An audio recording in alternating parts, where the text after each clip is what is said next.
Continuamos agora com nossos estudos sobre a Terra, para a gente conhecer o nosso planeta cada vez mais, entender os fenômenos que acontecem e que interferem na vida de todos. Hoje nós vamos conversar sobre o que são os terremotos. O que são suas causas? O que causam esses abalos sísmicos? As causas principais dos terremotos são o encontro entre as placas tectônicas, o vulcanismo, os vulcões, e as falhas geológicas. Vamos entender agora, vamos conversar um pouco sobre essas coisas, para a gente tentar entender, ter uma ideia sobre o que a gente está falando. Então, para a gente recapitular um pouco, vamos dar uma olhada nessa imagem, para a gente relembrar como é que é o nosso planeta. Então, ele tem um núcleo interno, um núcleo externo, que praticamente é o magma lá que está derretido, e o manto. O manto não está solúvel, mas ele é dúctil, ele é maleável, e acima desse manto nós temos a nossa crosta terrestre, que é onde a nossa vida está instalada e é onde nós vivemos, né? Essa crosta é muito fina e, apesar dessa imagem, que é didática, ela apresentar como uma coisa só, uma coisa única, ela não é. Ela é formada por várias placas, que agora a gente vai entender o que essas placas têm a ver com os terremotos. Então, nessa representação, neste mapa, ele mostra as placas tectônicas. São essas placas que formam a nossa crosta terrestre. Então, vocês podem ver ali, nós temos várias placas formando essa crosta. Então, ela é como um quebra-cabeças, né? Está montado sobre o manto. Só que essas placas elas não ficam estáticas, paradas. Não, elas se movimentam, movimento lento, né? Mas que gera massas grandes de energia, muita energia. E essa energia, esse encontro e afastamento de placas, geram várias coisas que afetam o nosso sistema na Terra. Então vamos lá, vamos analisar elas, essas placas. Vocês podem ver que tem os sentidos delas, né, de deslocamento. Então, olha lá, a placa norte-americana. Entre a placa norte-americana e a placa do Pacífico, pode ver que as placas estão em contraposição uma à outra. As placas estão se encontrando, ou seja, está havendo um choque entre as placas. Então, esse processo acaba que uma placa acaba entrando por baixo da outra. Então, elas não podem ocupar o mesmo espaço. Então, nesse ponto onde elas se encontram entre placas, existe grande atividade sísmica. Além de ter grande atividade sísmica, também tem grandes probabilidades de geração de vulcões, soerguimento de montanhas ao longo de milhares de anos, claro. Então, são zonas com grande possibilidade de terremotos, né? Outro exemplo ali é entre a placa de Nazca, ali no Oceano Pacífico, e a nossa placa sul-americana. Ali fica, principalmente na costa do Chile, ali, toda a costa oeste sul-americana, ela também está em contraposição. Elas estão uma placa contrapondo a outra. E o que acaba acontecendo? Os segmentos de montanhas.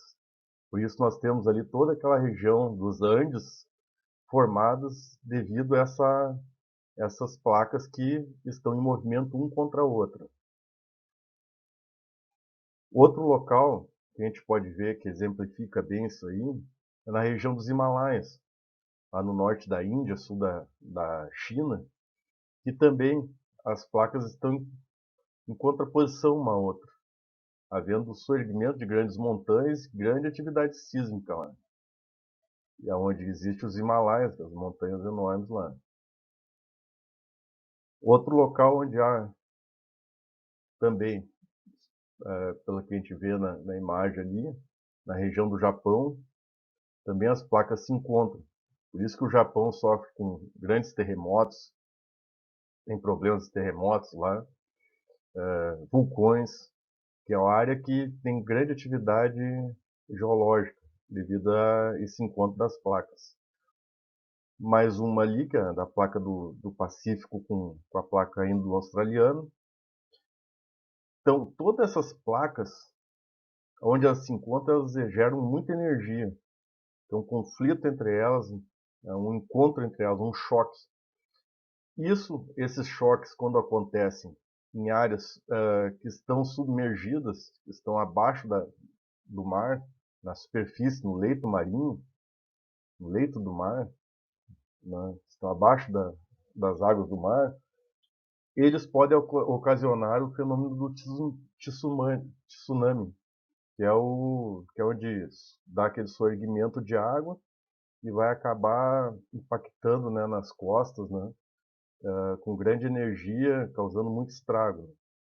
Então, por vocês olhando esses locais onde estão esses encontros de placas, vocês veem bem onde as regiões onde existem os riscos de tsunami, onde as pessoas estão preparadas e sabem que pode existir essa ocorrência. Tirando, claro, a região ali do Himalaia ali, né, que é em terra, mas podem ver toda a costa oeste do norte-americana, né, a região ali do Caribe, a costa oeste do sul-americana, no Chile, Peru, essa região, a região do Pacífico lá, do Japão, norte da Austrália, toda essa região, sul da China, né? Então eles sabem e acontecem possibilidades de tsunamis lá. Então eles têm alertas, tudo, e se preparam. E isso é causado por esse encontro entre as placas. Já em outros pontos, essas placas elas têm um movimento oposto. Elas têm uma tendência de se afastarem umas das outras. Como lá entre a placa norte-americana e a placa euroasiática, se afastam. Então não há grande liberação de energia, porque não há esse confronto entre as placas. Por isso nós não se ouve falar em tsunami na Inglaterra, Portugal, na Europa, na costa da Europa e nem na costa leste dos Estados Unidos. Do mesmo modo, tem a placa do Pacífico lá, com a placa de Nazca, que se afasta, também não tem riscos de tsunami naquela região. Tem, claro, na costa do Chile, por causa do outro lado da placa, quando ela se contrapõe com a sul-americana. Aqui no norte da África, com a placa da Antártica, também se afasta, por isso não tem tsunami no norte da África, não se ouve falar, é uma coisa rara, a tendência é nunca acontecer, na tendência não acontecer, pode ser que aconteça, assim como no leste da África também, pouca possibilidade de tsunami. Toda a África e ao leste da América do Sul. A placa indo-australiana e a placa antártica também se afastam, então pouquíssimas possibilidades de um tsunami ao sul da Austrália. E aqui no nosso Oceano Atlântico, aqui na nossa costa aqui do nosso país, no Brasil, não, não tem possibilidade de tsunami, muito pouco, porque a nossa placa sul-americana, em junção com a placa africana, elas estão se afastando uma a outra. Então, não tem grandes liberações de energias nesse ponto. Então, nós temos pouca possibilidade de termos tsunami nas costas brasileiras. Aqui, nessa representação, ele apresenta os principais abalos sísmicos no mundo, regiões onde tem registrados abalos sísmicos. E, além dos abalos sísmicos, vulcões ativos e áreas de vulcões registrados no mundo. Vocês podem ver que se baseia principalmente nessas áreas onde há contraposição entre as placas tectônicas, porque existe conflito entre elas. Então, existe mais possibilidade de vulcanismo e de tremores de terra, abalos sísmicos. Aqui, nessa figura aqui, a gente vai entender o que são esses abalos. O pessoal via existia esse conhecimento desses abalos, desses tremores. Então, lá em 1935, o professor Charles Francis Richter, do Instituto de Tecnologia da Califórnia, para poder estudar esse fenômeno que é muito comum lá para eles naquela região da Califórnia, que é a costa oeste americana. Ele criou um modo, uma escala para medir a intensidade desses abalos sísmicos, esses terremotos. E ele criou uma escala. Normalmente ela é medida de 1 a 10. Dificilmente ela vai ter um valor acima de 9 ou acima de 10. Essa escala ela é logaritma na potência de 10. O que quer dizer isso? A escala 1, o 1 da escala Richter, tiver um abalo 2, o que quer dizer o abalo 2 em relação ao 1? Quer dizer que ele é 10 vezes mais forte que o 1. O que é o 3? É 10 vezes mais forte que o 2. E assim vai até... Por isso que um abalo 9, 8, 9, 10 é muito forte, uma destruição muito grande. Como que eles medem isso aí? Mede com sismógrafos, né, com vários aparelhos, mas ele considera essa potência e a questão do estrago que causa, ele tem muito a ver com a relação onde acontece o centro desse abalo sísmico, desse terremoto. Normalmente ele não é na superfície, ele é no subsolo. Ele é, às vezes, quilômetros de profundidade. E esse ponto onde acontece esse abalo sísmico, a gente chama de hipocentro. E a área onde chega a maior energia desse abalo do hipocentro, na superfície da Terra, é chamado epicentro. É por isso que, quando a gente ouve as notícias, houve um terremoto no Japão, lá não sei o quê, um epicentro na cidade tal. O que quer dizer? Que não quer dizer que o terremoto foi exatamente naquele ponto onde ocorreu o epicentro. Na verdade, o terremoto, aquele abalo sísmico, ele ocorreu lá, talvez a quilômetros de profundidade.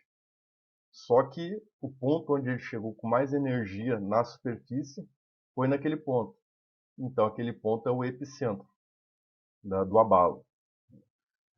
O estrago que vai acontecer, ele tem a ver com a potência do abalo, com a energia que é liberada e com a distância que ele está da superfície, ou seja, a distância entre o hipocentro e o epicentro.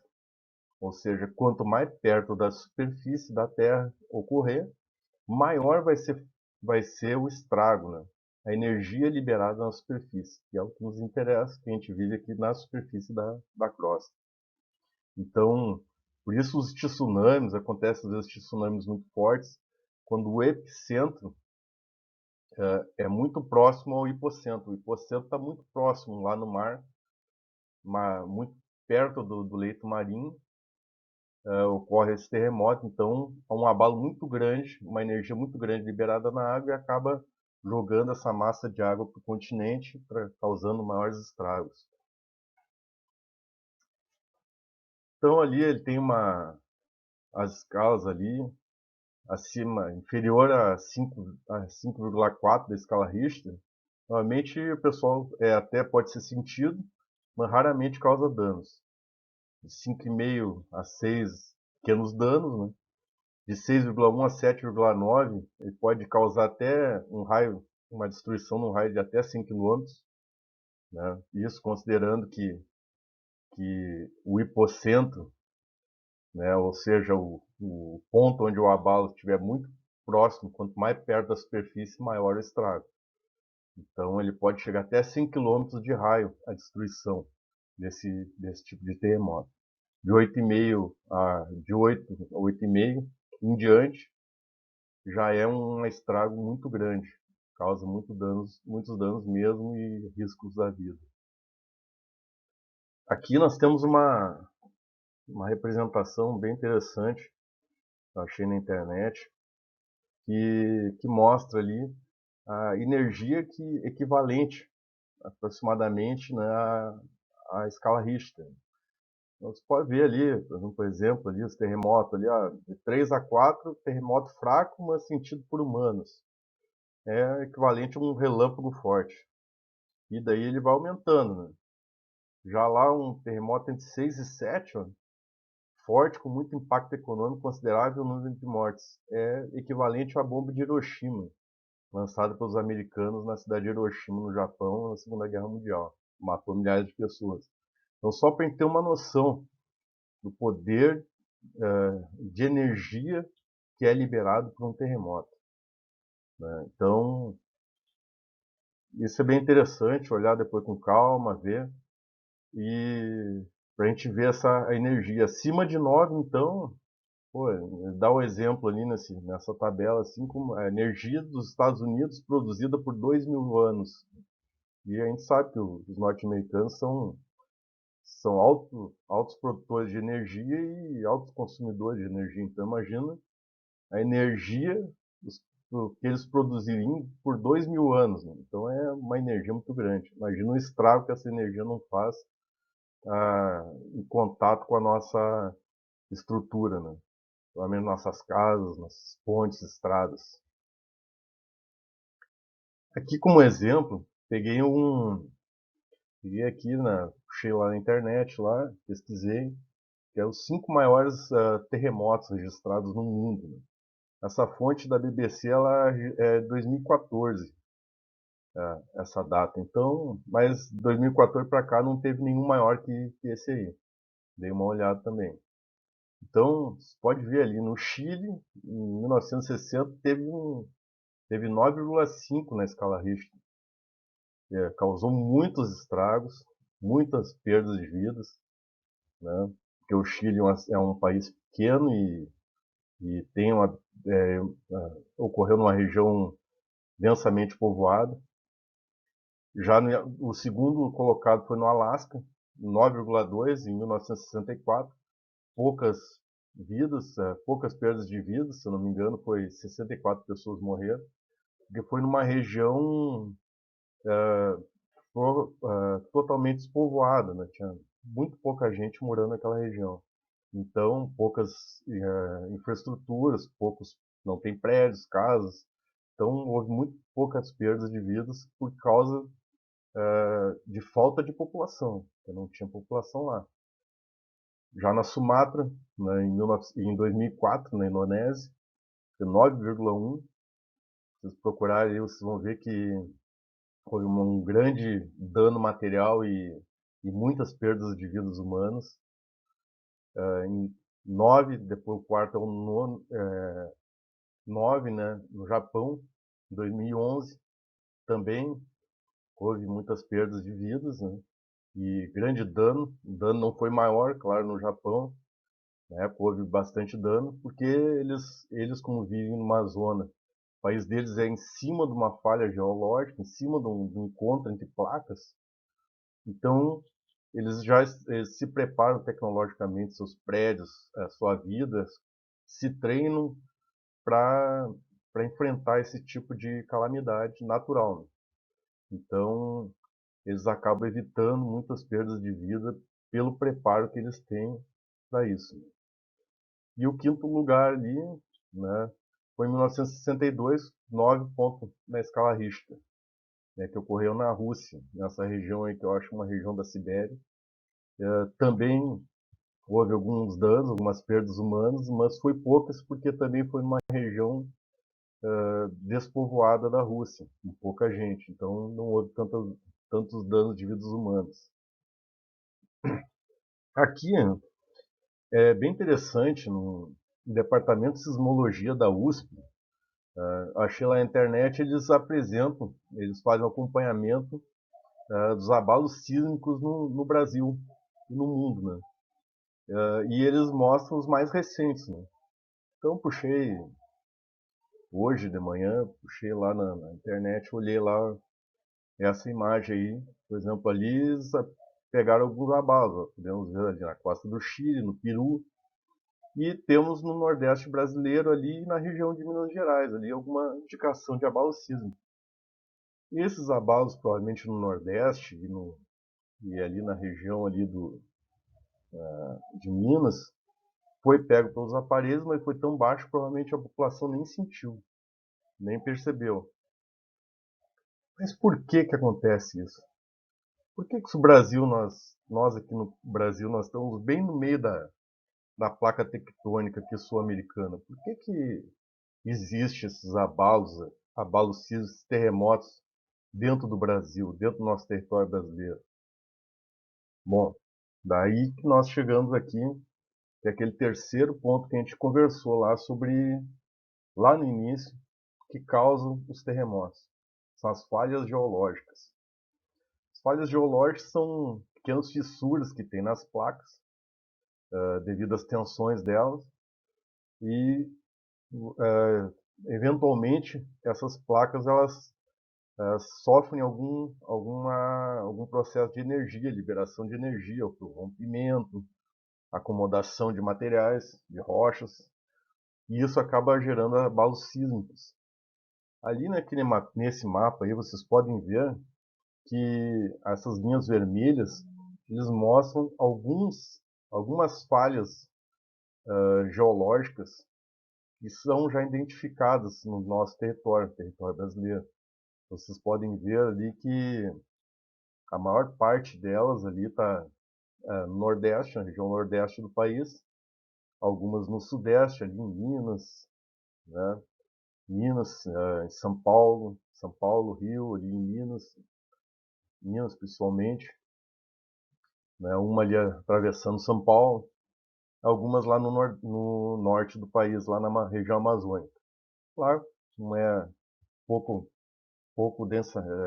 densidade populacional muito baixa, provavelmente não, o pessoal nem sente quando tem algum abalo, alguma coisa. Já nas regiões nordeste, onde tem uma grande população brasileira, está naquela região nordeste ali e na região sudeste. Então, alguns abalos maiores aí podem ser sentidos e podem causar alguns estragos.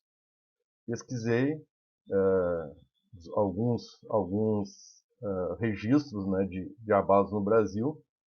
A gente pode ver ali que no Mato Grosso, 1955, 6,6. Em Vitória, no Espírito Santo, 6,13, 55. Também aconteceram poucas mortes, alguns nem aconteceram mortes, né? Alguns pequenos abalos em algumas casas, danos estruturais leves, poucos, né? Então, mostra ali 1986 no Rio Grande do Norte, na cidade de João Câmara, 5,1 dano a residências do local. 2007 o Acre, no Acre, Amazonas, 6,1, só que também pouca população, baixa infraestrutura, não houve grandes danos. 2007, Minas Gerais, né, 4,9, houve uma morte de uma criança e 6 pessoas ficaram feridas, provavelmente desabamento de alguma estrutura, um prédio, uma casa, né, provavelmente. 2008, São Paulo, Rio Grande do Sul, Santa Catarina, Paraná, Rio de Janeiro, os estados sentiram isso aí, 5,2, mas não houve dano nenhum. E o último registro que nós temos aí noticiado, né, que saiu até na mídia toda brasileira falando sobre isso, foi em 30 de agosto de 2020 agora. E foi um terremoto lá registrado, né, de 4,6 graus na escala Richter, né, no Vale do Jiquiriçá, região do Recôncavo Baiano.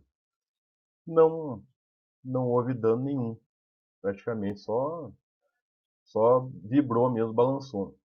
Então, nós aqui temos aqui esse privilégio no nosso país de estarmos situados bem ao meio da nossa placa tectônica sul-americana. Então, a nossa probabilidade de termos grandes terremotos, terremotos destruidores, com grande destruição e danos e perdas de vidas humanas é muito baixa, baixíssima. E os terremotos que podem ocorrer aqui são de baixa intensidade, que são devido a essas falhas geológicas. E normalmente essas falhas geológicas são com grande profundidade, ou seja, essa liberação de energia ela acontece em grandes profundidades. Então, quando essa energia chega no epicentro, na superfície, ela já está bem diluída e causa muito pouco dano. Chegamos ao fim agora dessa aula e convido vocês a estudarem mais sobre o nosso país, sobre o nosso planeta, para a gente entender cada vez mais sobre os fenômenos naturais que regem ele, para que a gente possa viver e cuidar cada vez mais dele. Até a próxima, um abraço a todos. Até logo.